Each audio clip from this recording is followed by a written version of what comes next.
Now let's talk about seeing like an artist. Humans are trained to make sense of the world around us. We view situations from our filters, and as we learned in the neuroscience section of class, we call upon our memory and our past experiences.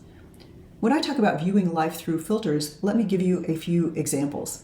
If someone tells you about a certain restaurant where they had a horrible experience, terrible service, and bland food, that will likely influence your own experience at that restaurant.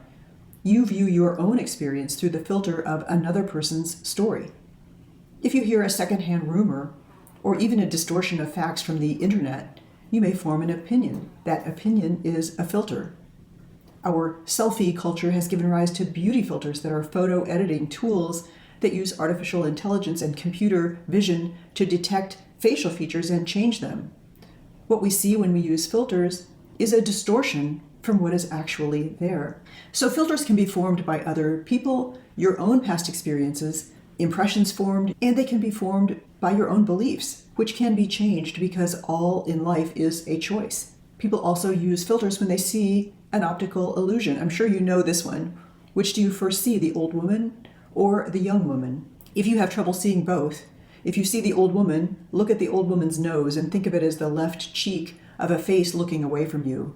And look at the old woman's eye and think of that as an ear on a face looking away from you.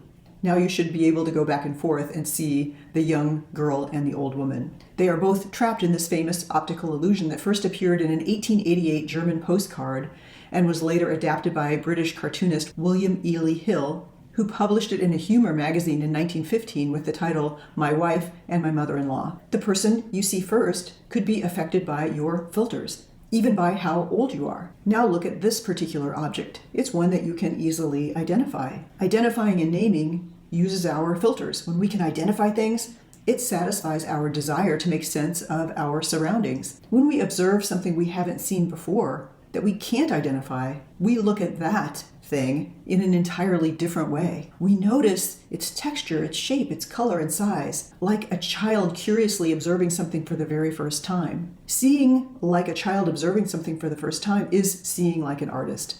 Avoid the labeling and the filters that stand in the way of deeper perception. Now look at the photo again and write a description of this object without using its name. Maybe you'll say things like, this object is roundish in shape. It is edible. It's probably 2 to 4 inches in diameter. It's varied in color with some shades of red, green, and yellow in color.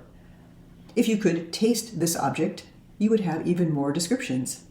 If you were a visual artist in design school, you would be taught to see like an artist. For example, deeply notice the color variations. You might learn to squint or to frame the object in order to see it in new ways, to see if you can isolate one color from the surrounding colors, or see if you can identify a slightly different shape that makes one of the objects unique, or see it in a way that minimizes detail and helps simplify.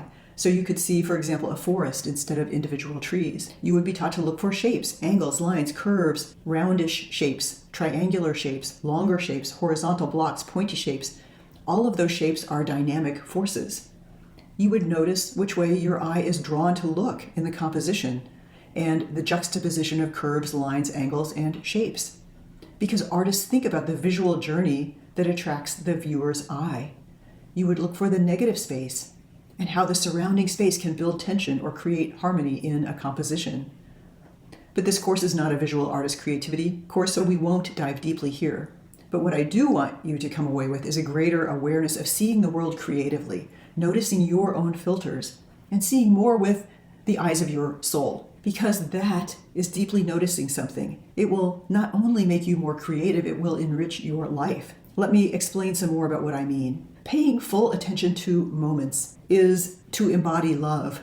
When you give something your full attention, you are saying, you are worthy of my recognition and you are worthy of my awareness. As a creative person, you might pay attention to the shadows as much as to the light. You are noticing the particularity of things. Their uniqueness invites you to dive into details and nurture that curiosity within you to know as much as you can know about that thing. The word encounter comes from the Latin word incontra, in front of. Your experiences are encounters that you come to with openness and wonder and receptivity and attentiveness. In the words of Jewish philosopher Martin Buber, what is before you becomes a vow. You have reverence for it. You seek intimacy with it, And in this way, your unique noticing skills are like a love letter to what you are observing. In the book Deep Creativity, 7 Ways to Spark Your Creative Spirit, the 3 authors talk about the term animus mundi, which refers to the soul of the world. The notion is that everything in the world is ensouled, and all of the things we notice and observe with our own unique brand of creativity deserve and ask for our love and attention. Those 3 authors ask us to recognize the sense of soul or aliveness within the simplest of daily things. To notice with all of your senses what makes it unique, what makes it particular.